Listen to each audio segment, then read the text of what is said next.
Hey everyone, welcome to the RotoGrinders Morning Grind Podcast. I'm your host, Stevietpfl. It's NFL time, week 17. Yes, week 17. One more week because that's how we roll in the NFL nowadays. But it feels like week 17 when you're looking at already some of the stuff when it comes to people getting sat and stuff. So joined as always back from his 1 week break. We got my good buddy Keith Eys819. Keith, what's happening, my friend?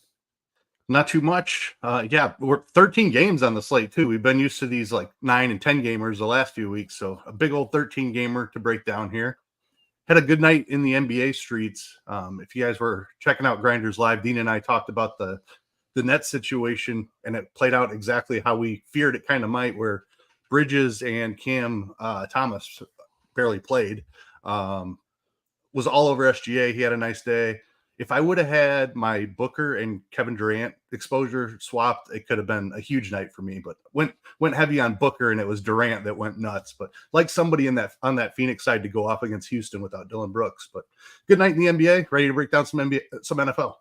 Yeah, I talked about this on the NBA podcast, so we just got done recording. But when all the Brooklyn news came out, I grabbed Milwaukee minus 3.5. So it was a good night in the betting streets. I did I think it was like 3.5 units on that. So good bet. Like I said, one of the best bets I made all year. Jared Allen, I had his rebound and his point rebound prop. He absolutely smashed. So good NBA night for me as well. Not a good hockey night. I had a bad betting hockey night. That happens from time to time. But NFL week 16, I'm laughing because it was awful. I'm really glad that I didn't play a lot of volume because I was super busy with the kids and stuff with Christmas. But, man, I had a ton of DJ Moore. I had a ton of Chandler, and I had a ton of Drake London. Well, Heineke threw all the passes to Kyle Pitts, and I didn't have any of him. So I am ready to move on when it comes to NFL and break down this monster 13-game slate. A lot going on, a lot to talk about. Let's jump in and have some fun. We get started with Atlanta at Chicago, 37.5 total here. Chicago is a 3-point favorite. Talk to me here. What do you like for the Falcons? So the Bears defense has been really good over the past several weeks now. The run defense has been outstanding all year long. And now they're taking everything away from wide receivers as well. So I have no interest in Heineke or the receivers here. I don't want to target Algier, even though he's cheap and still has a role, because I don't think he's going to have a ton of success on the ground. But Bijan Robinson is of interest to me because one way you can beat this Bears defense is through throwing out of the backfield. And Bijan is one of the most talented receivers. I mean, even though he's a rookie, we finally saw him have a massive roll out of the backfield. The roll's been growing a little bit here recently. 10 targets last week. So Bijan at 6,600, I think he's their best way to move the football here against this stout Bears run defense, and then their corners being solid as well, taking away wide receivers. Slight interest in Kyle Pitts, but not as much as Bijan. I think Bijan will be my main target here for Atlanta. Yeah, I mean, I got burned so hard by Drake London last week that I'll probably end up playing a little bit of Drake London again this week, just because I don't want to be that guy that is way overweight on somebody and then the next week he goes bonkers. But I would say must-win spot for Atlanta, right? They're 7-8. If they want to have a chance to make the playoffs, they have to win this game. So I mean, this is a season ender type of game for Atlanta. So not as much interest in Heineke this week as I did last week. And assuming he plays, I know he was limited with an ankle on Wednesday. I assume he's going to play. This is his chance to kind of prove himself to win a couple big games here down the stretch. So I have interest in Bijan. Like you said, big role last week, 10 targets, led all of the players on the field as far as targets. Cordell Patterson was getting a lot of running work last week. Algier had 9 attempts. He averaged 7.7 yards, and they only gave him 9 attempts. So I really think it's Bijan and Drake London for me. I'll see what Kyle Pitts' ownership is, but if he's going to get a little chalky here, I'm going to overlook a touchdown game from him against the Chicago Bears defense. I have some interest in the Bears defense as well in this game. I think they're very playable here. I think what they're 3,400. Yeah, very fair mid-range defense play. Yeah, Chicago. Oh, what's that? I like that call on the Bears defense. I'm with you. Chicago would have a lot of stuff would have to happen for the Bears to make the playoffs, but they have to win this game as well. I mean, they're just kind of playing for coaching at this point. What are your thoughts here on the Bears? Yeah, it's tough. The Falcons defense has actually been really solid as well. Cole Kmet's kind of banged up. I think he would be my first look here, but I don't know that he's fully healthy. His price is also not ideal at 4,700. Can always go back to DJ Moore. The Falcons have been solid against wide receivers though. So at 6,600, I don't think I'll have a ton of him, and Fields is priced up as well. So not a ton of interest for me here in the Chicago side. It'd be DJ Moore if I had to pick one. The running back situation, I know Herbert had a big game last week, but I'm probably not chasing that. Roschon is still involved, and Foreman has a chance to return here. So probably not touching the running backs. Foreman was out for a personal reason. He was back fully on Wednesday at practice. So split backfield situation. I don't know. Maybe I feel like Herbert earned getting more work, but that was one thing that I overlooked last week is just Herbert against that terrible Arizona run defense, and kicked myself for it because he was so incredibly cheap in that amazing matchup, but was just so high on DJ Moore, and that didn't work out. But I'm gonna definitely play some DJ Moore here. I've talked about it a lot this season. Like Atlanta, you got to beat them through the pass, and they're terrible at pressuring quarterbacks. If they're going to give Justin Fields time to throw the ball, DJ Moore could have a big game here. Must-win spot for both of these teams as far as playoffs. Again, Chicago, they need a lot to happen to get there, but the NFC is still, I mean, eight wins in the NFC is still very live, depending on what happens this weekend. So you got to win these games. Moving on. Would you play any Fields? I don't know if you said it. I don't think so. I mean, so many games, he's priced up. I don't love this spot for him. He ran so much last week, though. Yeah, I mean, he's always going to have that rushing upside. I don't know. I prefer to spend up on others this week. Yeah, I think I'm with you. I mean, Lamar Jackson, that Miami game is just going to be so juicy. We'll talk about it here in a few games, but we have multiple games with totals over 45. So this game has 37.5 total. Chicago gets up. They're going to be very comfortable running the ball too. So I think I'm with you on Fields. I initially had him written down as a play for his rushing upside, but you'd have to run it back with Drake London or Bijan, I think, and hope the game stays really close. All right, Rams at New York facing the Giants, 43.5 total here. Rams a 4.5 point favorite in this one. We'll start here with the Rams. Love the matchup. Giants defense, very beatable. They really stink against the run. I think this is a fantastic spot for Williams. What do you like here for the Rams? Yeah, I mean, Kyren Williams' role continues to be absolutely amazing. And then the passing game is super condensed around Cooper Kupp and Puka Nacua. So just a very condensed offense overall. I have a lot of interest here against a bad Giants defense. I'm with you. I think I lean Kyren Williams first, but I mean, we saw Puka get back involved in a huge way last week. 164 yards and a touchdown for him. Cooper Kupp was still getting looks. He had 12 targets, just didn't quite haul in as many. It was Puka that had the big game, but I think you can clearly still target either one of those guys. Stafford at 6,600, he has to hit the bonus and throw for at least 3 touchdowns at that price. He certainly can do it in this spot. Again, another guy I'm kind of on the fence with. I think you can certainly play Stafford, but I probably have more Kyren, or I just try to hit the wide receiver that goes for 10 catches and 150 yards.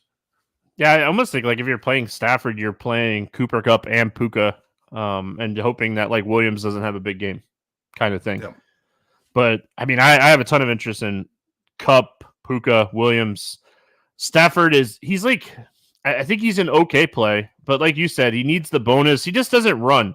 So he could throw for 3 touchdowns and 300 yards and still put up 25 fantasy points, and you're like, that's fantastic. But is it going to kill me if I got a guy going 30 plus type of thing? So Stafford, like last week, is a perfect example. 328 yards, 2 touchdowns, had a phenomenal game. They beat New Orleans, put up 23 fantasy points. Good game, but all you had to do was play Puka. I mean, and that's how you got your upside. So I think Stafford is okay. I just don't know if he's going to make the cut for me on a 13-game slate. We got to remember, 13 games this week on this slate. Giants side, Tyrod Taylor getting this nod here. I have slight interest in Tyrod Taylor here just because of his rushing ability, matchup with the Rams. Their defense overall is really struggling with the pass recently. They're allowing 274 yards passing over the last 5 games. Tyrod Taylor, I feel like this is his chance to get back out there and chuck. He's 4,600 on DraftKings. Any interest here in Taylor and the Giants?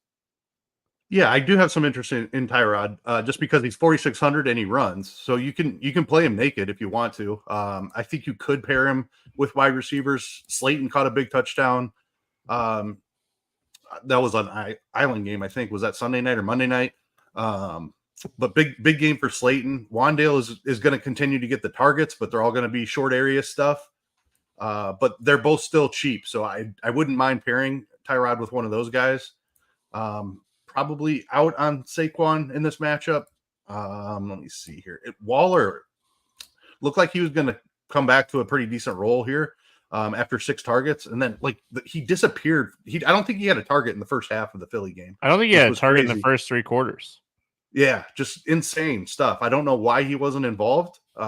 He did get targeted quite a bit when they were in comeback mode that last drive. I think he had 3 or 4 targets on the final drive and finished with 5. The role at the beginning of the game was a little bit concerning though, and he's 4,500. If he was 4K, I might take some shots there, but I'd probably look to Slayton or Wandale as the starting partner with Tyrod. I've just wanted to point this out. The 2 weeks that Tyrod started, week 6 against the Bills, he had 5 catches for 43 yards on 7 targets, and then against Washington, he had 7 catches on 8 targets for 98 yards and a touchdown. It was his best game of the season. So I think Waller is a little underpriced just for his talent, and I think Tyrod is going to get him the ball. So I mean, we didn't see Waller at all when DeVito was out there. And we saw, Tyrod come in, and I mean, he's probably the most talented guy, him and Wandale. I mean, so I think if you're playing Tyrod, I think Waller would be my favorite pairing. I think you can play Tyrod by himself. We'll see if Barkley plays. He's dealing with an elbow injury. They really have no reason to play him at this point. They're eliminated. They're 5-10. Who cares? So I wouldn't be shocked if Saquon sits. If he's out, I have even more interest in Tyrod Taylor for what it's worth. New England at Buffalo, 40.5 total here. Let's go Patriots. Buffalo minus 11.5. Big total here for Buffalo. Their 26 implied team total is one of the highest on the slate. We'll start here with New England. Any interest here in the Patriots? I mean, Zeke has had a phenomenal role, but the price is up to 6K now. Don't know if I get there. I don't have a ton of interest in the passing attack either. The receivers are cheap. It depends on if Juju sits or not, I guess. We saw Parker and Demario Douglas have pretty decent roles. Douglas is kind of in the Wandale mold, though, where a lot of it's going to be short area stuff. I think Demario Douglas would be the guy I'd look to. I'm not playing Zappy. I don't think he has a ton of upside, but cheap wide receiver I could see getting there. That's really about it. I don't think I'm getting to Zeke. I think you can play Elliott on DraftKings because his passing role, he's with Stevenson on the IR and out. Elliott's passing role, I think, is too good.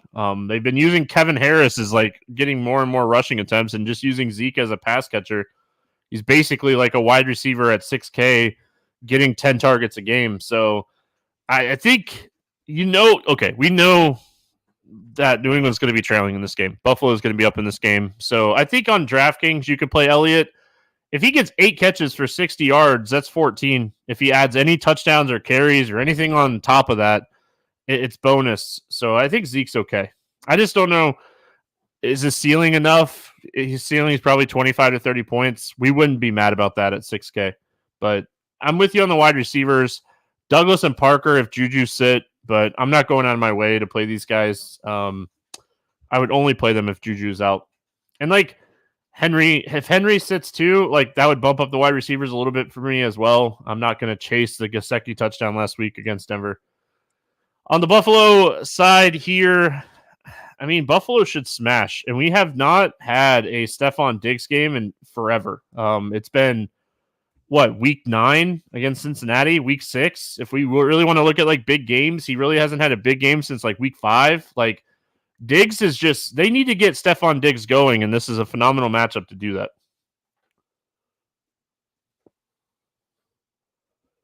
I think my internet cut out there for a little bit. Sorry. Am I No, back you're now? good. Buffalo side, yep. Yep. Yeah, I like Diggs. I don't love the 8,200 price tag for what he's been doing here recently, but like you said, they like Buffalo has to win this game. They're gonna be throwing a ton in this spot. I think. I know they've been running it a little bit more recently, but New England has a pretty good run defense. Buffalo has never been afraid to go pass heavy when they needed to. So it's definitely the wide receivers I'm looking at. Diggs, certainly. I think Gabe Davis is very much in play in this spot as well. So I'm with the big game last week. We know Belichick tries to take away the top weapon. So if they try to double Diggs or something, you could see Davis getting loose over the top of the defense. So I do like Gabe Davis as well. I'll definitely have some Allen. He has as much upside as anybody on the slate. James Cook has been phenomenal, but I don't think this is a spot for Cook. Yeah, New England's been one of the, I mean, they're second in run DVOA. Pro Football Focus has them graded as the third best run defense this year. Over the last 5 games, they're allowing 59 rushing yards per game. It's almost 30 yards less than the next team. They have just really shut down the run. So, I mean, it's tough for me to have really any interest here. And like Denver, not a great running team, but like they face Kansas City, they face Pittsburgh, they face the Chargers. They face some good running backs that they've shut down. So I'm probably out on Cook. I want to play Diggs. I want to play Davis. The tight end situation is kind of murky for me as well. I think this is a Josh Allen Diggs spot. I think I'm paying up for a Josh Allen Diggs spot here, and just hoping that we get a big game out of the big two and they take me to the promised land. I mean, that's how I'm going to attack Buffalo. I think I'm just going to play the 2 guys that have the ceiling and hope that they just smash New England in this spot and they can't get the running game going with Cook. That's when like Josh Allen has a ceiling. When they can't get the running game going, he has a ceiling of like scrambling for rushing yards and like chucking. I want him to chuck. They have to win this game. I mean, Buffalo, they're still in a really good spot to make the playoffs at 9-6, but I mean, the AFC is there's 3 teams in the AFC South that have 8 wins. Like, you have to win this game if you're Buffalo. You have to beat New England here. Yep. All right, moving on. We got the Raiders and the Colts, 43.5 total here. Colts a 3.5 point favorite. Let's start here with the Raiders. Let's start with the Raiders. Any interest here in the Raiders? So I think it depends on if Josh Jacobs plays. I don't have a ton of interest if Jacobs is in there. If he's out, Zamir White at 5,100, I think is interesting. Jacoby Myers has had a decent role. He's only 5,300. I can see that. I just don't know that Devontae has a huge ceiling with O'Connell at quarterback. I know Indy's pass defense has kind of struggled. It's in the dome. This time of year is definitely important, but don't know that I'm spending up for Adams when we've got guys like the Rams guys we just talked about, Tyreek Hill on the slate. Definitely going to want to spend up for McCaffrey. Just probably not getting to Adams very often. It's Myers if I was targeting anybody here. And if Jacobs is out, maybe some Zamir White. Yeah, if Jacobs sits, he didn't practice Wednesday. If he sits, I have a ton of interest in White. He looked really good last week against Kansas City, and they're pretty bad against the run as well. So I think it's a pretty good comp as far as like run defenses. Like the Colts run defense, not great, bottom 5. So I like this spot for White. If I'm honest, I probably don't play a lot of Myers or Adams in this spot. I like the price on Myers, but like O'Connell's not a guy I love, and when they get trailing, it typically goes to Adams. So just not a ton of interest in the Raiders here. On the Colts side, I mean, Michael Pittman banged up.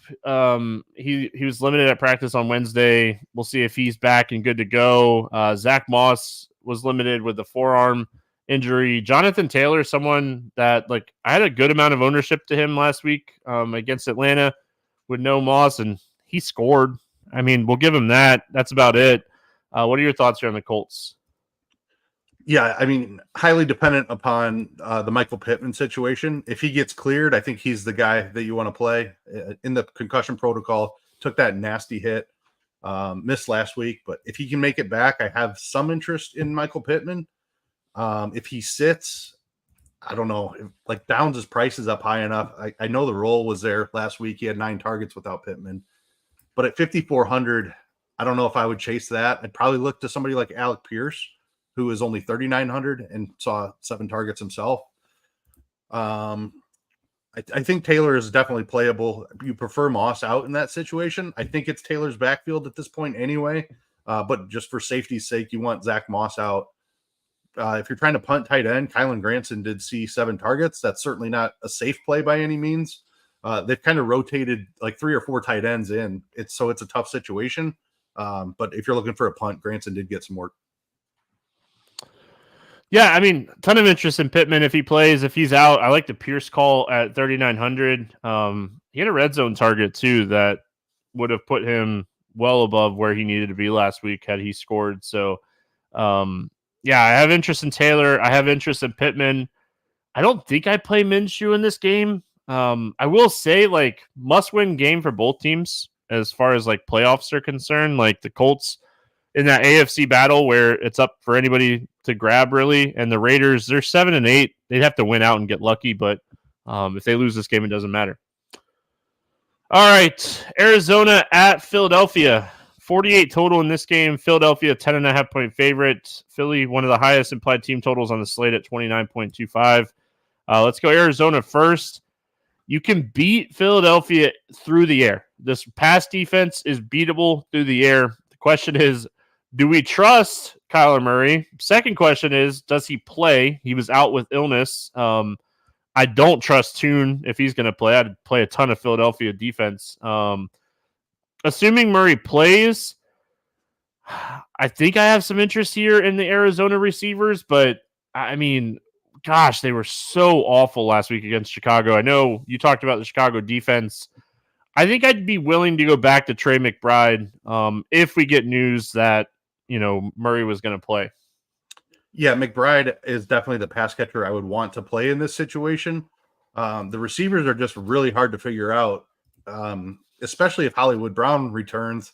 Then it gets even more murky. I think Hollywood would probably be the guy to play, even though he's 5,200. Like he has the ability to crush that price tag. Michael Wilson is a guy I've been trying to make work, and he airballed last week. He did have 4 targets, but couldn't convert any of them. There's just not a lot of talent in the receivers room. Rondale Moore gets the short stuff, kind of. Dortch hasn't seen the field enough, so it's really hard to break down the receivers room. McBride is the clear play for me. And then I do want to talk about James Conner a little bit. I know it's a tough rushing matchup, but he has had a roll out of the backfield. I think this is a kind of a sneaky spot for James Conner. He's just so consistently good. Doesn't come off the field. He always seems to find the end zone. He's just consistently good, and he's low owned every week. Like no one wants to play James Conner. No one's going to want to play James Conner this week. So I don't hate that call at all. Jalen Hurts, he's expensive. He should smash. I mean, this team should smash Arizona in this game. I think I'm going to pivot and be overweight on DeAndre Swift. They really wanted to get him involved last week against the Giants. If they give DeAndre Swift 20 carries against Arizona, he might rush for 150 and 2 touchdowns. Yeah, I like that call a lot. He did get 20 carries last week. The only problem that I have with Swift is they use Hurts at the goal line so much. He did have a touchdown last week. In this spot. I think they're going to. I mean, this is the last spot in the world you want to get Hurts injured. That's very true. Very true. And they did give Swift a couple carries inside the 5. He had one touchdown called back also early in the game. He did. And then ran one in late in the game. So he did get opportunities down there. I like the call a lot because the matchup is incredible. One of the best rushing matchups that you can ask for. And they've been handing it off to him a lot. So I like the Swift call. I have interest in Hurts in the passing game as well, though. Obviously, A.J. Brown has as high of a ceiling as anyone. I don't know that I get to him a ton. I want to play some Goddard. I think he has a pretty decent ceiling. Another 9 targets last week. So I love this spot for Goddard. Devontae Smith is tough for me to get to with Goddard back on the field. He just hasn't had quite the same role. So if I was choosing, it'd be A.J. Brown first. Not sure how often I can afford him, so I will have some Hurts with Goddard. Yeah, I mean, we're crazy not to consider a Philly double stack here because if Arizona is able to keep this game remotely close, Philly is battling with the Lions and the 49ers for that bye right now in the NFC. So game matters very much when it comes to the playoffs, and you don't even want to remotely make this game close if you're Philly. And they're still battling with the Cowboys, right? Like, I think if they win this game, they clinch, but yep. Because I think they have the tiebreaker, right? I could be wrong.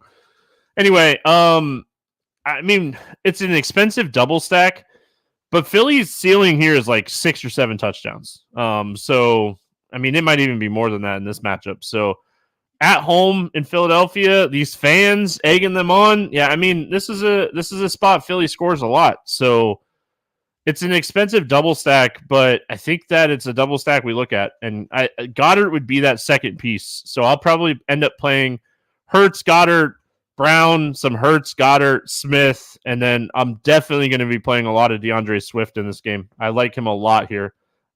This is like a flashback to early in the season when DeAndre Swift had some upside, and I think that, you know, this is going to be a game they're going to give him a lot of work out of the backfield. Moving on. Would you play Swift and Hurts together? I know he doesn't have a ton of work out of the backfield, but just kind of betting on the offense overall, like betting on Philly to put up 40 points, basically, where it's kind of like they just both get there together because the offense does so much. I would do it with Goddard because I would hope that I'd hope the production comes through Swift, Goddard, and Hurts and not Brown and Smart or like Smith. Like trying to like play the ownership like contrarian role if I was going to do it. I like that call. All right. Carolina at Jacksonville. This is a football game. It's week 17, 37.5 total. Jacksonville 6.5 point favorite in this game. Ugly football game. Any interest here in Carolina? I don't know that I can do it.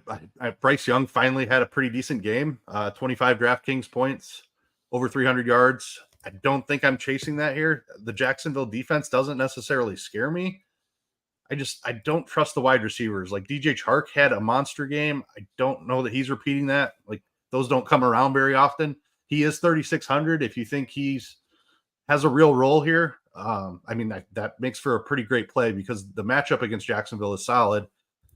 Thielen is in play. I mean, kind of saw him get back in the mix a little bit as well.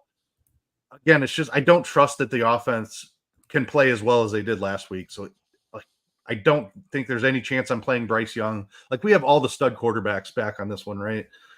We just talked about Hurts and Josh Allen. We've got the Miami game later on as well. So like I think you're spending up at quarterback. Maybe Thielen, I kind of talked myself into. If you want to take shots on Chark's big game, that's out there too. I wouldn't sleep on Mingo.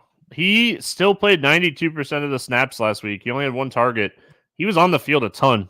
I know DJ Chark and Adam Thielen had good games. Hubbard had a hamstring injury in that game, so like we saw a lot more Sanders than we wanted to, especially someone like me who had a ton of Hubbard. But, I mean, if Hubbard were to sit here with the hamstring or even be limited a little bit, I would have way more interest in the passing game. Just way more interest in the passing game. The matchup's great. Jacksonville's pass defense, they're not great. They give up a ton of passing yards per game, like you mentioned. I think I might actually talk myself into playing a little Bryce Young here by the end of the weekend. I love quarterbacks under 5K that can throw 2 or 3 touchdowns with cheap pieces. Like I could stack the heck out of the Baltimore-Miami game and play Mingo Chark here. So with Bryce Young. So I don't mind the cheapness of Carolina, but Jonathan Mingo, like I said, I think it was 91% of the snaps last week he played. He was on the field a ton. So I don't want to sleep on Mingo. And Carolina's wide receivers are just cheap if we're going to get Bryce Young chucking. Are they locked into finishing with the worst record, or Arizona they can still, right? So yeah, correct. Yeah. If they win out, they could potentially not, but it's like a 98% chance or something that they have the first overall pick. Well, Chicago has the first overall pick. Yeah, well, if you're Carolina, you want to win. You don't want them. Right. They tried to beat Green Bay last week. I mean, it makes me like, got a little heartburn thinking about playing Bryce Young. But I mean, he was seriously. I mean, he had his best game of the year last week. Yep. They finally unleashed the playbook a little bit. Yeah. See what you have. Speaking of heartburn, if Chuba is out, Miles Sanders is 4,400. He's not good at football, but he's 4,400. Just had to throw it out there. Yeah, my problem is would they get Blackshear involved? I don't know. Yeah, I hear you. Especially after seeing like Chuba's like role here, like with the new coach. I had his rushing props, so many different like prize picks and single game parlay stuff. So much stuff last week. Anyway. Jacksonville side of this game, I mean, we don't know who's playing quarterback, first of all. We know that Lawrence isn't going to practice basically all week from what we've heard. I mean, this is a tough situation. Beathard's not awful from what we've seen so far. I'm struggling here. I really like ETN, but like, is he hurt? I mean, it's so hard to kind of like his role was so good. Go? Yeah. Yeah. And his efficiency the past like 3-4 weeks has just completely fallen off a cliff. He got hurt in that Cincinnati game, and it just hasn't been the same since. No.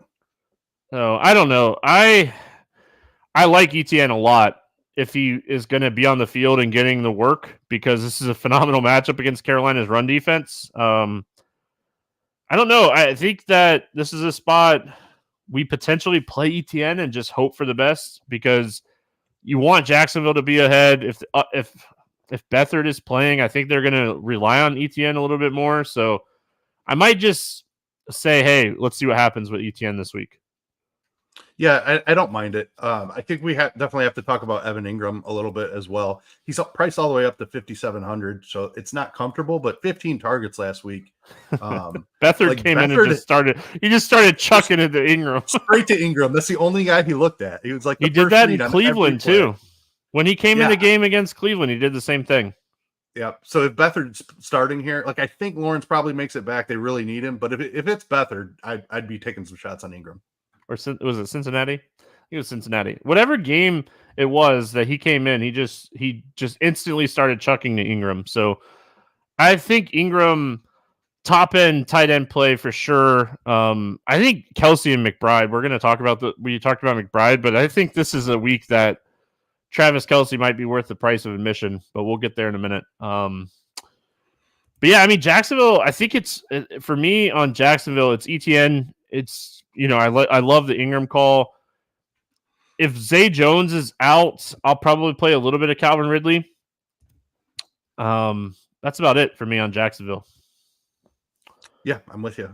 Calvin Ridley was real close to busting last week. I think he had 0 in the first half and then went nuclear in the second half. I talked about that game a lot last week on the Tampa Bay. I had Evans so much last week. And like my main run back option was Ridley, so I'm very glad he had a good second half. It could have been a lot worse weekend. Anyway, all right, we got New Orleans at Tampa Bay, 42.5 total here. Tampa Bay a 3-point favorite. This is a huge game playoff wise. This is a big game for both of these teams. I think this is a game stackable game. The weather is supposed to be fantastic in Florida this weekend. Let's start with New Orleans.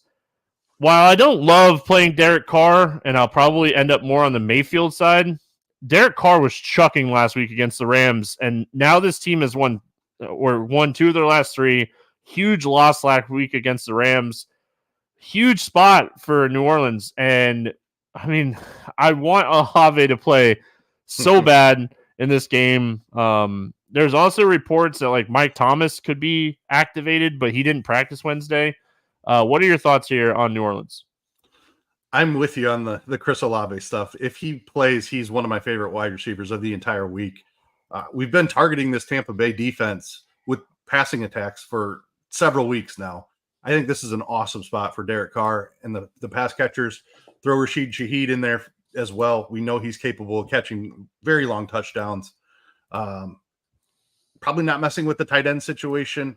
Taysom, I suppose you could try to play, but tough. Like you want to play Taysom because he has that rushing touchdown upside. Don't love this rushing spot for New Orleans, but it's the passing game. It's Carr, it's Olave, and it's Shaheed. And I don't know how many double stacks I'm playing with Carr. If I was playing him, I'd double stack him, but I might just go all in on Olave and leave Carr out of it. Well, I mean, Taysom Hill thing is really interesting. He missed week 14, and then he has played, I think, 22 snaps over the last 2 weeks combined. So he's really cheap as far as like his early season role, but like they're just trusting in Derek Carr right now to go win them football games and try to make playoffs. So I think Taysom's a tough play. If they get on the 1 yard line twice in this game and he scores 2 touchdowns, he's really cheap at 4,400. So like if you're building 150, I think he's always the guy you get in there. But like temper your expectations because they have really kind of gone away from him here over the last 3 weeks. I know one of the weeks he was out, but is he really like hurt? Like I'm so curious if like he's really, really hurt and just kind of trying to play through it and they're being very careful with him. But yeah, I don't really have any interest in the running game. Like too many people involved with Williams, Miller, Taysom, Kamara. I want to play Olave. I want to play some Derek Carr, and I love the Shaheed call. This guy he has so much upside with his speed. Tampa side, I mean, Mike Evans just keeps doing it. He doesn't stop. This guy just is every single week. He just does it. What are your thoughts here on Tampa? Yeah, it's all Mike Evans for me. Worth noting, Marshawn Lattimore is out for this game as well. Like we know they've had beef for years. He's been ejected, I think, in 2 games against Tampa Bay or against New Orleans, rather. But we don't have to worry about that, I don't think, in this spot because Lattimore is out. So wheels up on Mike Evans. Love that play. Like Godwin has been very, very involved here recently. Price tag creeping up a little bit. I worry about the touchdown equity for Godwin is all. It's always going to Mike Evans when they get down there. Rachaad White is so expensive now. We absolutely love the role, but 7,600 is a big ask for Rachaad White. So probably just Evans. I don't even know if I need to use Baker with him. Like I might just end up doing the Olave Evans stack in this game, and that's how I play it. But I think that's my favorite spot here. I can't get to Rachaad White at that price, even though the role is phenomenal. Yeah, I'm still okay with playing Rachaad White because his role is just incredible. But I hear you on the price. It's a tough price tag, but 20 plus is super doable in this spot. So I think like his role is really good. I have way more interest in Evans and Godwin, but I will end up playing a little bit of Rachaad White. His role is too good not to have a little exposure to him. This game is phenomenal. I can't wait to watch this game. It's going to be a good football game. Yeah, I completely agree. All right, San Francisco at Washington, 49.5 total here. San Francisco, 12.5 point favorites. We'll start with San Francisco. Everybody talking about how Brock Purdy stunk against Baltimore last week. Their whole offensive line was out. They were on roller skates against Baltimore. We'll start with that. Washington is a team that is terrible at pressuring the quarterback. Brock Purdy is going to light this defense up. He's going to shut up all the haters in this game. I mean, obviously, we got to see if Deebo plays. He's dealing with I think he was a sprained neck, is what I read. If he's out, Kittle becomes phenomenal. Ayuk becomes phenomenal. Everybody from San Francisco is in play in this game, in my opinion. I completely agree. This is the redemption spot of all redemption spots for Brock Purdy. It is also a Christian McCaffrey nuclear spot. Like, yeah. I don't think I'll make a lineup without at least one San Francisco player. I will also use Purdy and stack him every which way that I can. I'll include McCaffrey in those stacks as well. One of the best receiving backs in the league. I know McCaffrey's 9,600, and that's a tough price tag, but dude's going to crush in this spot. It's an absolutely phenomenal spot for San Francisco. 40 points would not surprise me at all. I have a ton of interest in Purdy. I have a ton of interest in all four studs on the offense. Those Carolina cheap wide receivers looking really good right now. Washington side of this game, they're gonna sit down Sam Howell for this game and let Brissett start. Brissett came in the game against Baltimore, played decent. Threw what was it? He threw for one touchdown, right? I don't know how much I trust him against this really, really good San Francisco team. I'll start with that, but I mean, McLaurin and Dotson and Samuel are all really cheap. If you want to take a shot on Logan Thomas, they're all cheap. They're going to be throwing a ton in this game. San Francisco is going to be crushing them in this game. So I don't mind running it back with any of these four guys, McLaurin, Samuel, Dotson, or Thomas. Both running backs banged up. So if Robinson and Rodriguez both end up sitting here, Antonio Gibson is just going to be a guy that's going to be on the field a ton, catch the ball in the backfield. I don't hate it, but I don't love it. What are your thoughts on Washington? Yeah, I'm all about the wide receivers here on the run back. I think Terry McLaurin finally finds a massive game.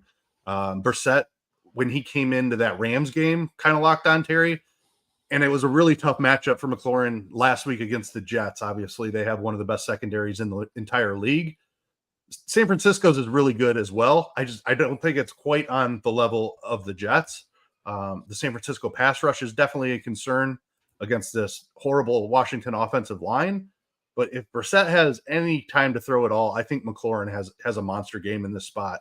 I think that's part of the mistake that Howell was making, is just not targeting his best wide receiver enough. I don't think Brissett's going to make that same mistake. Don't get me wrong, Samuel and Dotson are talented, but they're not Terry McLaurin. He is legitimately one of the most talented receivers in the NFL, and he just hasn't had the production this year because he hasn't been getting the volume. I think he sees volume in this spot. Terry McLaurin is one of my favorite mid-range wide receivers on the entire slate. Yeah, I'm with you. I think that he's too cheap. We're going to be playing a ton of San Francisco. We want it to happen. Let's see if it happens finally. I mean, McLaurin is capable of monster games. He's just capable of it. And I mean, wasn't it Brissett that came in the Rams game and targeted him a ton too? Yep, it was. Yep. All right, moving on. Game of the week for me. Can't wait to watch this football game. Miami at Baltimore, 47 total. Baltimore, a 3.5-point favorite in this one, and I kind of agree with it. Miami dealing with some injuries here. Tyreek Hill, I mean, he's going to play. He played last week. He looked fine. I don't think Waddle plays. That was a bad ankle sprain. So that takes away one of their weapons, and you could really kind of focus on Tyreek. Both Mostert and Achane still banged up. Achane's dealing with this toe. They used Wilson a lot more last week. Miami's banged up. Miami needs to win this game. Whoever wins this game kind of controls the AFC in general here. So huge game. What are our thoughts here on the Dolphins? Yeah, I mean, we have to know who's playing, because if anybody's out between Tyreek, Waddle, Mostert, and Achane, then we just have even more interest in this offense. I don't think the production necessarily falls off by any of them missing, with the exception of maybe Tyreek. I think he's kind of the engine that makes the whole thing go. But if Achane's out and Mostert plays, Mostert's getting a ton of volume. Sure, Wilson will be involved a little bit, but they're gonna lean on Mostert or Achane, whichever one of those guys is active. If one or the other is out, I have a ton of interest there. Love the spot for Tyreek. I think he'll play like you said. Ton of interest. It's going to be tough. McCaffrey, I think, is an awesome play this week. I think Tyreek is just as good of a play. It's a tough matchup against Baltimore, obviously, but Tyreek doesn't care about matchup. You know he's going to get the targets in a must-win game for them. If Waddle is out, then it's even better. I'm sure they try to double Tyreek, but like I said, Tyreek just wins. Whoever he's going against, Tyreek just finds a way to win. He's so good. So I'm playing some Tyreek. I have interest in the running backs depending on if one of them miss or not. Yeah, I mean, Tyreek's going to win double teams. He's going to. If Waddle sits, I have some interest in Cedric Wilson here. We saw him get targeted a lot last week in that Dallas game. He had 5 targets. He had 2 red zone targets in that game. They were very actively trying to get him to score against his old team. It was painful to watch. I think I'd have more interest in Wilson than Berrios here. Just as a Dolphins fan, I think Wilson has more upside. This is if Waddle play or sits. Robbie Anderson or Robbie Chosen got a concussion last week. He got absolutely crushed onto the ground. Hopefully he's okay, but he didn't practice Wednesday with the concussion, so he could potentially miss this game as well. Very tough spot for the run game. Baltimore's run defense has been solid all season. Their pass defense is number 1 DVOA pass defense, but over the last 5 games, they're allowing 277 passing yards per game. I think you got to beat Baltimore in the air. I think it's going to be Tua to Tyreek, and I don't think we have to play Tua because he doesn't run and give us upside. So I think we just play Tyreek from Miami, and maybe Cedric Wilson if Waddle sits. I think Miami's super easy this week. Love it. Baltimore. Go ahead. Go ahead. I was just going to make a comment about how bad Chase Claypool has fallen, that he can't even beat Robbie Chosen and Braxton Berrios to get on the field. Like tough scenes for that dude. Yeah, tough scenes. Go ahead. Lamar Jackson might be my favorite quarterback play on the slate. This is, if you want to win MVP, you go bonkers in this game. You win this game, you have a big game, and you're ahead of Brock Purdy still. I feel like it's a 3 or 4 leg race now. I'm going to play him. I mean, his upside rushing is incredible. Miami has a good defense. I mean, that's one thing that we, at the beginning of the year, they had a lot of injuries on defense, but they have a really solid defense in general. So Jalen Ramsey's been a difference maker for sure. Oh, yeah. Ever since they activated him, it's been a completely different defense. Oh, I mean, Chubb is just, he's been wrecking things. He's a beast, man. I think this is a game I probably stay away from the running game. I take some shots on Lamar, and I take some shots on Zay Flowers. This guy has so much upside, and they just refuse to price him up. Yeah, he's way too cheap at $5,600 coming off a 13-target game. So I'm totally with you there on Zay Flowers. I share all your sentiments on Lamar Jackson. He is my favorite quarterback of the entire week. This is an awesome game environment. I think that stack right there is pretty easy. Throw Isaiah Likely in there if you want to. 4,600. The roll has been great since Mark Andrews went down. I think the upside's incredible here. It should be a really fast-paced game. If they get behind, they're going to have to throw to catch up because they want to win this game and get the top seed. So, fantastic game. 2 outstanding football teams. Like you said, going to be a really fun one to watch. Miami's run defense has been stellar. I talked about it last week with Pollard. Miami's run defense has been really, really good. So that is good to Gus Edwards and Justice Hill type plays. That is not going to be stopping Lamar on the run. It's just a different animal when you get guys like Hurts, Field, and Jackson running, because even Josh Allen, they don't always have design runs. They just see a gap and run for 15 yards. So love Lamar in this spot. Love the Likely call. Zay Flowers too cheap. My question is outside of those 3 guys, do we roll the dice on any Bateman or Odell Beckham, or do we just play those 3 guys? I think you can definitely roll the dice here. I know it's been a tough go of it for both of them. I think I would lean to Odell. He is the more expensive of the 2. If he was 3,900 again, like he was on that last slate, I would definitely take shots here. I think I'm still interested at 4,500.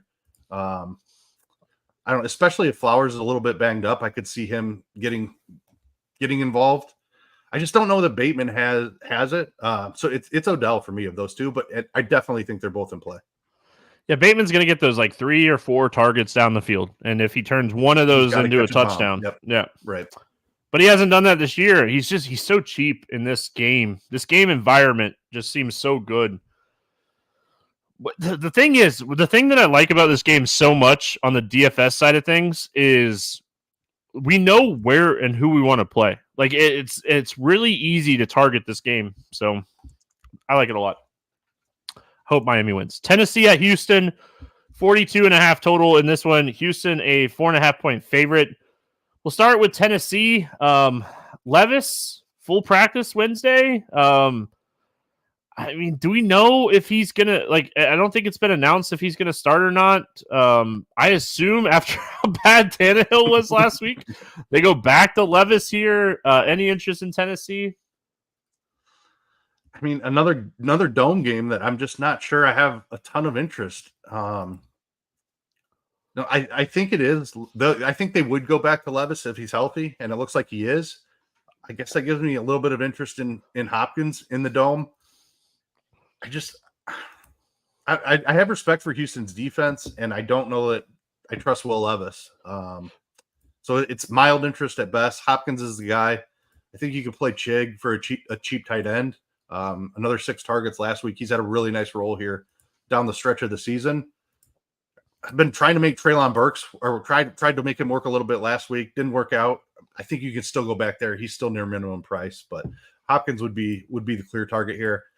I don't think I'm touching Derrick Henry. I could see the Titans leading in this game, but there's a lot of risk of them falling behind, and then I think your Henry shares are just dead. Derrick Henry is just not that 200-yard, 3-touchdown guy anymore. I love fading this guy. I'll play him in certain matchups, but overall, I love fading this guy. I have a ton of interest in DeAndre Hopkins if Levis plays. If Levis is the quarterback in this game, Hopkins is going to get targeted a ton. I have interest in him. Outside of that, I want nothing to do with Tennessee. I have interest in Houston's defense in this game. Houston side, I mean, I think everybody wants CJ Stroud back. It sounds like him practicing a little bit is good signs as far as concussion protocol. He's expensive.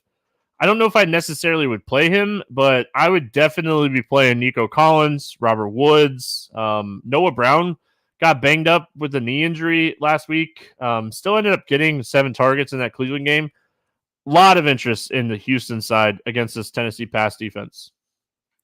Yeah, completely with you. If assuming that Stroud plays, of course, I don't want any pass catchers attached to Davis Mills or Case Keenum. But as long as Stroud is back, I have a ton of interest in Nico Collins, especially Noah Brown too. If he's out there, if one of those guys were to miss, and we're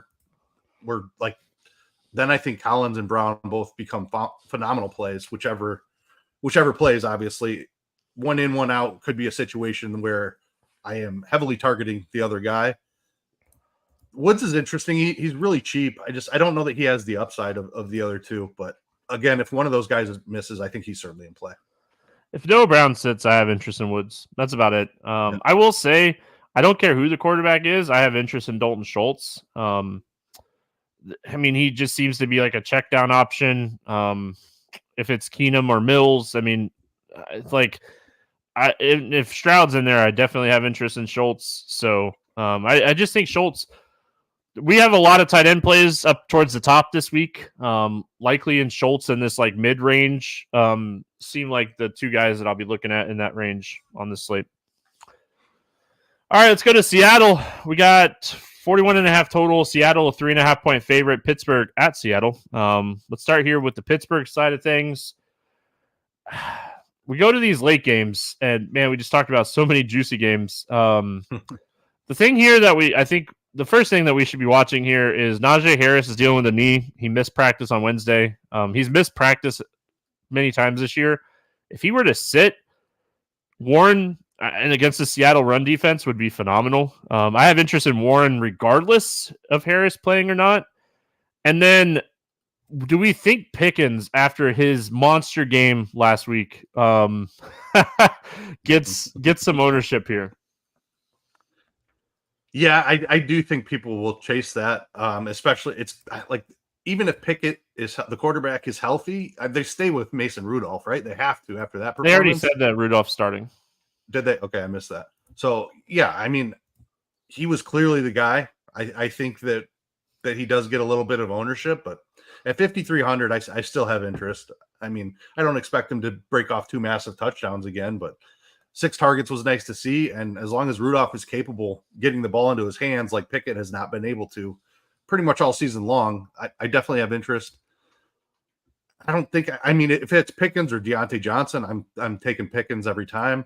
Freiermuth is only 3,700. Like, where did his targets go last week? That's concerning to me. He's a talented pass catcher. They just haven't been using him at all this year, no matter who's at quarterback. So I want Freiermuth to be a thing, but I don't think he is. It's Jalen Warren and Pickens are the two guys here for me. Yeah, where his targets go, Mason Rudolph was throwing the ball downfield. Pittsburgh hasn't done that all season. I mean, yeah, it's hard for me not to have a little interest in Pickens. If he's going to get chalky, I don't mind playing some Deontay Johnson, and taking some shots on him. But my main target here is going to be Warren or Najee, whoever starts, or if they're both in, I'll do what I've been doing in my 20 inch max, playing 10 to 15% and making a 0-1 group so I don't get them on the same team. Seattle side of this game, hey, they're a favorite in this one. They're still an 8-7 team. Both of these teams, big game for both of these teams. Both these teams 8-7. What do we like here for Seattle? I mean, DK Metcalf is always my first look on this team. I think Jackson Smith and Jigba and his role is pretty solid now. 4,800. The price keeps creeping up, but I think he's still playable. Lockett is pretty cheap as well. We haven't seen the massive games from him this season. He's getting up there in age. I trust DK and JSN more than I do Lockett at this point. I don't think I'm playing Geno Smith, but I don't mind saving some money with JSN or going up to DK Metcalf for some ceiling. The running back situation, if both are healthy, I don't think I can touch it. Yeah, I mean, I have a ton of interest in DK Metcalf in this game. I think this is a high upside spot, big game. JSN, his injury last week was so weird. It was like a back end zone target, and he hit his knee on the concrete in between the padding and the turf. That's a bruise that hurts, man. Anybody that's ever hit their knee on anything knows that hurts, and then you hit it on concrete. He was going in full speed, so I don't hate Lockett on DK because you're going to get 8 to 12 targets in this game. If he scores a touchdown, he crushes at 5,700. So I don't hate using him as a target catch play, but DK is the ceiling guy here for me. I like GSN too. JSN if he plays. Yep. Moving on. If Walker happens to miss, Charbonnet is 4,600. Yes. You'd have to load up on some of that. Yep, for sure. Good call. Cincinnati at Kansas City. Kansas City 7-point favorite. We got a 44.5 total here. We'll start with Cincinnati. What is going on with the Chiefs? But let's talk Bengals. Still in it, man. The talent around Browning is so good. He did not play great last week, but still threw for 330 yards. What are your thoughts here on Cincinnati? Yeah, I mean, I'm worried about this spot for Browning. Kansas City's defense has been awesome, they take away wide receivers. Now we're talking about two absolute superstars at wide receiver in Jamar Chase and T. Higgins. So I still have some interest, but I am concerned about the Kansas City defense. I think Mixon's role is playable enough here. Chase Brown keeps getting involved. I don't know. I'm talking myself out of Mixon a little bit with the Chase Brown stuff. I started to say that he was playable here. I think I probably just stick to the passing game. I feel confident, sort of ish, that Kansas City's going to play with the lead here. But they have been a mess here recently, so it wouldn't be shocking to see Cincinnati pull off the upset. But I think the way I'm playing this is I'm just picking one of the wide receivers in Chase or Higgins and trying to find the ceiling. Yeah, I mean, Jamar Chase potentially being out again. If that happens, I'd probably take some shots on Tyler Boyd. He's so cheap at 4,700. That's really it. I don't have a ton of interest. Ilioslav, right? I think that's how he said his name on the broadcast the other week. But Oshivas, I think. There you go. He's 3,200. He had 8 targets last week. If Jamar Chase were to sit in this game, I think you could fire up some shares. I think Kansas City's going to crush in this game. We're going to get to that in a second. So looking for that high volume guy Kansas City run defense continues to struggle. I don't mind playing a little Joe Mixon this week. I just think there's so many good running back plays that it pains me to want to play Joe Mixon. So I don't know how much I get to him. I like the matchup. Kansas City run defense has been very beatable this year. So let's talk Chiefs. If there was ever a get-right spot, we just watched Mason Rudolph shred this team. Their defense has been awful. If there's ever a spot for Patrick Mahomes to throw for 350 plus, like this is the spot, man. Like Rice, Mahomes, Travis Kelce, I'm going to be in on these guys. I want to see the running back situation. Pacheco got a concussion. McKinnon got put on the IR. If Pacheco and McKinnon out for this game, Edwards-Helaire is probably one of the top value plays on the slate. Yeah, I mean, 5,300. If he had the backfield all to himself, like the talent isn't great. We know this, but the role would be too good to pass up at that price tag. We've played worse guys in the low 5Ks for that. And the matchup is phenomenal, like you said. Rashee Rice has been the dude. Like he's out targeting Kelce over the last couple of weeks. It's been insane. Mahomes has full trust in him now, and he just locks onto him. It was a rough scene last week for Mahomes. Like he was running for his life the whole game against Max Crosby and that Raiders pass D. It did not look good. So hopefully his pass protection can hold up a little bit here. If that's the case, he should be able to sling it all over the place, like you were saying. Rice is very clearly my favorite target. I mean, like Kelce just doesn't look like Kelce here recently. About the time you write him off, though, that's when he goes for 3 touchdowns and 150 yards. So certainly understand the Kelce call. He can absolutely separate at the tight end position. I think I just prefer Rashee Rice at this point. Premium, like the positional stuff, like definitely puts Kelce very much in play, though. I think Rice is my favorite play from Kansas City as well. I just think that if there was ever a spot for Travis Kelce to have one of those like 152 touchdown games, this is the spot. They might rely, like if Pacheco sits and McKinnon's out, like we might see Patrick Mahomes finally get like the gloves taken off and just, hey, go out and win us a football game. I mean, they need to win. It's so weird like talking about, but like Kansas City, they win this game, they win the division, and they're in. But it's so weird that like the Raiders. Oh, it's so weird the Raiders won last week. It made the AFC West so much more interesting. For sure. All right, Chiefs defense too. Yes. You saw Jake Browning struggle. I love the Chiefs defense in this spot, especially if Jamar Chase is out. Yeah. All right, finish it off here. I'm sorry, I should have put this game before the last one. We got the Chargers and the Broncos. 37.5 total. Denver, 3.5-point favorite. Russ Wilson benched. He's out. He's gone. Expected to get cut in March is the last report I read on Russ Wilson. What's crazy to me is Russ is actually not having a bad year. Like he hasn't had like a stellar year, but like he's not had a bad year. Denver's defense is one of the worst defenses in the league. All right, let's go Chargers. What are we doing here? Denver's defense stinks, but do we trust anything? Nope. I don't think that we do. Is Keenan Allen playing? That's a question. You can always. Is there? Why would they play him? Like I get it, but yeah. Yeah, I think you're exactly right. I believe Josh Palmer. He got a concussion. He's in concussion pro. Yeah, so unlikely that he plays as well. I mean, Quentin Johnston, Alex Erickson, like these are not. Then they're attached to Easton Stick as well. Like this is not a fun situation. I think the guy that I would have mild interest here. Actually, I have more than mild interest. Gerald Everett has been seeing insane targets here. If I'm looking at anybody on the Chargers side here, it's Gerald Everett for me.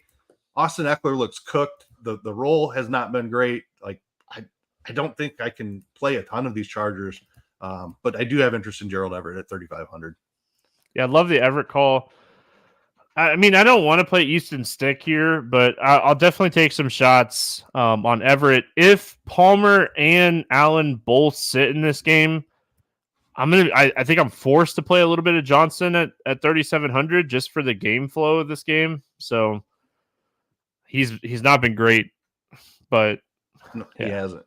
He does have big playability. I mean, they can throw him a slant that he could take to the house, but yeah, I think he's going to be a bust for sure. Like, it doesn't look like he has it. All right, it's way. I think it's too early to call him a bust, but I mean that's fair. And Herbert's been banged up all year. That was premature, but it's definitely been a struggle for him this year. But I mean, like he's not had the upside of some of the other wide receivers that got drafted. And the other wide receivers, I mean, like CJ Stroud's playing phenomenal. Some of these other guys have been playing phenomenal. Matthew Stafford, no Cooper Kupp. Like Puka Nacua came out of nowhere, but he was in the first 4 weeks. He was in an amazing role. So, yeah, I don't know what to do here with the Denver offense. Stidham's cheap. We've talked about some cheap quarterbacks already. I don't know. Like, I guess like my first question is when we're looking at the guys under 5K, we got Brissett, Zappy, Young, and Stidham. Like, how would you kind of rank those guys? I think Stidham would be first for me, and then probably Brissett is the next guy I would go to. Oh, and Tyrod. I forgot about Tyrod. Yeah, yeah. Man, I think it'd be close between Stidham and Tyrod. That's where I was at too. What's that? No, that's kind of what I was at as well. Yeah, those are the top two for me for sure, though. He gets such a great matchup. And, like, they're not putting him in this game to, like, run the football a lot. They want to see what they have here. I mean, they're talking about cutting Russ. Do they need to trade up and, try to draft a quarterback here? I mean, Denver is really going to be evaluating him over the next 2 games, and he gets an amazing spot. I don't expect Cortland Sutton to play this week. He got a concussion last week. So we get Judy at 5,100, and you get Marvin Mims, who has so much big playability at 3,500. Can we just unleash him? Sean Payton. I'm going to call Sean Payton this week. We got to unleash this guy, man. Yeah, I mean, he's explosive. Like, you see him on punt returns and stuff like that. Like, dude has serious burst. Like, and you're like, what are you doing? Yeah, throw him the football. Give him some chances. Like, it's been wild that he has not been able to find a way, especially like with as much as Judy has struggled this year. I can't believe they just didn't straight bench Judy for a couple games and see what they have in Marvin Mims, because he looks talented. He looks explosive. I'm with you. Like, how cheap is that stack? Like, give me the Stidham to Mims stack, and then let me pay up for everything else. Give me all the 49ers, all the Dolphins and Ravens. Yeah. Like, let's do it. You could even double stack it with Johnson and Mims and just forget about Jerry Jeudy. Because I mean, that's what Denver has done all year. Like, how do you not trade a guy like Jerry Jeudy? Like, you could, I feel like you could get a lot of like a return on your investment on Jerry Jeudy. They could have got at least a second for him, I would think. Like, yeah, something. I mean, you're just not using him. Like, I don't know. I think Brandon Johnson's interesting as well if Sutton's out. He kind of moved into the Sutton role. He had a red zone. I think he had a red zone target on top of his touchdown. So I don't mind Johnson and Mims. They're just so cheap. The Chargers defense is awful. They're bad against the run. Is there anything that we trust here with the run? Like, do we think Javonte Williams, do we think any of these guys can get there? I really don't. Like, Javonte Williams just has not been productive this year. Like, I don't know if he's just not fully recovered from the knee injury last year or what, or if the offensive line is just that atrocious, or if Sean Payton just isn't designing the plays well. I don't know what it is, but Javonte Williams has not looked very good this year. So it's a fantastic spot. If he was ever going to get it done, this is a spot. It's been a really rough scene for him this year. I'd want some news. I want like Sean Payton to just clean house. Give us McLaughlin at running back and let us see him do his thing. Because he does look explosive. He does. I mean, Javonte, he just doesn't look good. Like you said, I'm worried that like he just hasn't healed 100%. I don't know. If we don't get any news and like all 3 of these guys play, I'm probably out on the running backs. But I mean, if we got news that McLaughlin was going to start and be like the lead back here, gosh, sign me up. Love that. All right, let's play the morning grind game, and then we will get out of here. We had an okay game last week, so we got some making up to do. I feel like I've said it in the last 3 weeks. I gotta step up my game. My game's been awful here. Give me a quarterback that's gonna throw for 300 plus yards this week. Brock Purdy is nuking this Washington defense, as everyone has done all season. Keith's like, I'm not even messing around. Give me the layup. I'm taking the guy. I am going to go to a guy that just, if there's ever a time, Patrick Mahomes.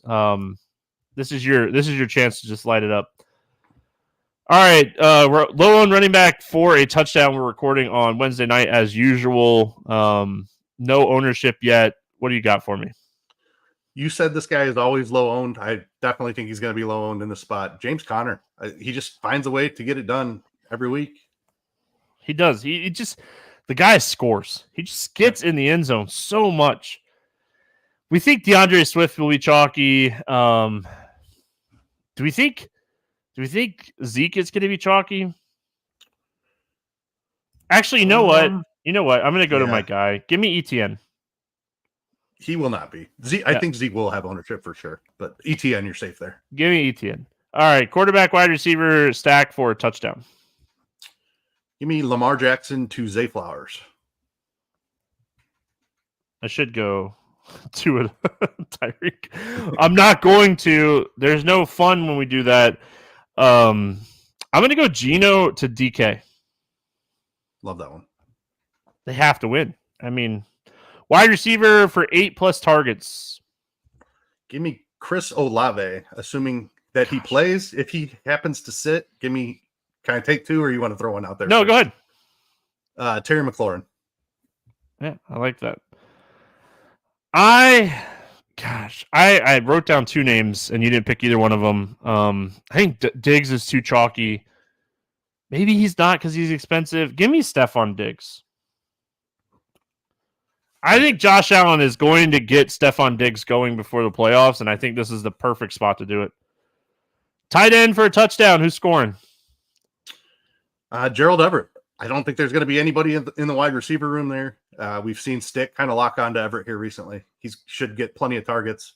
It's just whether they can get the ball down there close to the end zone. I'm going to go Evan Ingram. There was a time that Evan Ingram couldn't find the end zone this year. He scored 3 touchdowns over the last 4 weeks, and let's do it. Especially, I mean, if Beathard starts, he just looks for Evan Ingram and dump off. I just need a dump off for a touchdown. Defense for 10+ points. I really believe that the Chiefs have one of the best defenses in the NFL. Jake Browning threw a bunch of interceptions last week. I can see that happening again. They're at home. I like them. Yeah, they're going to get after the quarterback for sure. I don't love any cheap defenses. Like every week I try to pick like a cheap defense that I like. This is a week where I just don't have a ton of interest in cheap defenses. I'm going to go Houston against Tennessee. They're $3K on DraftKings. I don't want to go too expensive, but really like the Jags defense this week. All right, let's get into the betting portion of the show. Against the spread or money line, what do you got for us this week?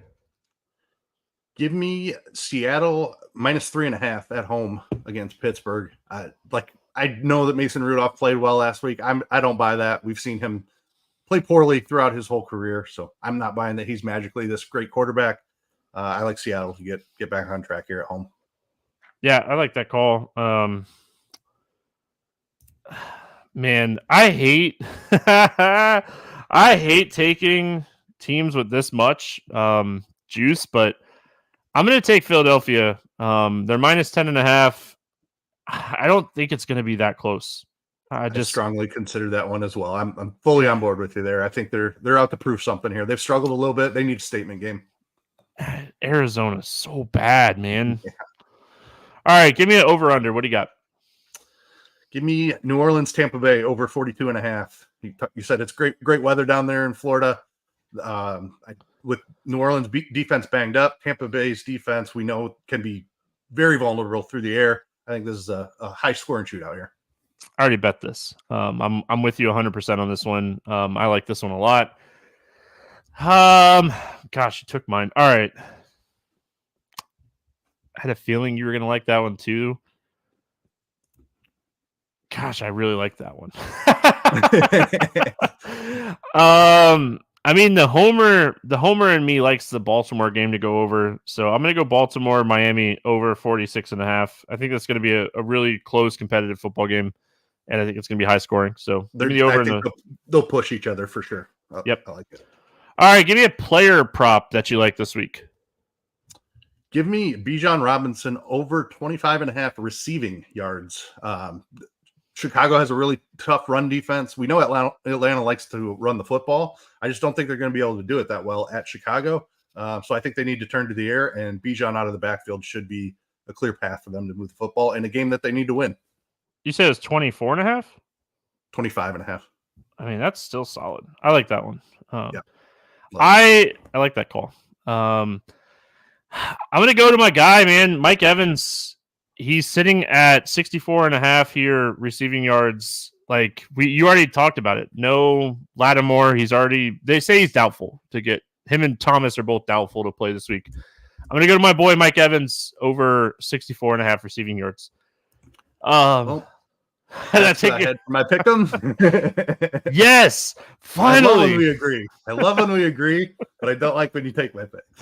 All right. Well, I'll give you a second. You got to find something else. There you go. Yeah. Let's see. No McLaurin on Prize Picks. Do you have Underdog pulled up by chance there? I don't. Okay. I love when I take your pick. You see what happens? This is what happens. It's rough. I know, man. At least you're prepared with like two usually. This is a complete blindside for me here. Yeah. Do we have an Olave line yet? No. Whatever McLaurin or Olave's receiving lines are, I'm going to be really interested in those, especially if they're in like the 60 range where they typically are. Let's see here. I know. I agree, Derek. He said, finally, Steven taken Keith's picks.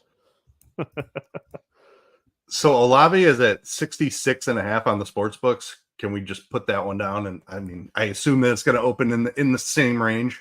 Yeah, that works for me. I think that works for everybody else. Olave more than 66.5 receiving yards. Yep, I like it. I'm going to go CMC more than 87.5 rushing yards. That line seems very low for this matchup. He could.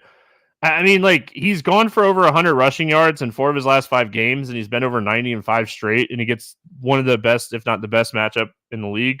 And as much as I hate to say it, like, if he has a big game, he might be the lead guy for the MVP. So I'm going to go Christian McCaffrey more than 87.5 rushing yards. Keith, any final thoughts before we get out of here?